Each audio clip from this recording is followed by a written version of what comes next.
gumaacha gooticha waraana bilisummaa Oromoo diinagdeen tumsuuf taasifame kan wiixataarraa caamsaa 2026 isiniif dhiyeessina.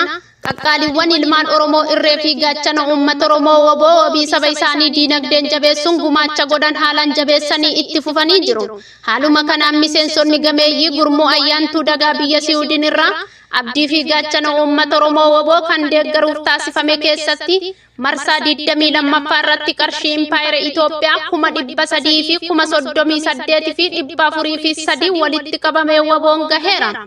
Booda kana miseensonni gameeyyii gurmuu ayyaantuu dagaa biyya Siwiidin irraa ibsa ejjennoo armaan gadii baasan.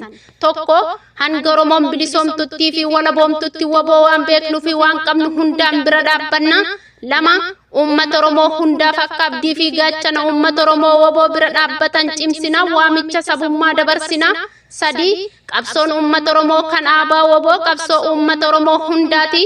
Namoonni qabsoo bilisummaa fi walabummaa Oromoo kan dhuunfaa nam tokkotti fudhatan ilaalcha dogoggoraa irraa akka of sirreessan qabsoo dhuunfatti waamus akka dhiisan ifa baafnee hubachiifna. Afur, warri qabsootti kaansarii ta'anii qabsoo bittinneessuuf olii gadi fiigaa miseensota qulqulluu maqaa xureessuuf sochaan of ilaaluu qabu jenna. Shan, waboo deeggaruuf eeyyama nama tokkoo nu hin barbaachisu.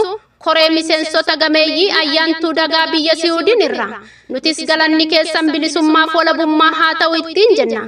Gadaan gadaa xumura gabrummaati.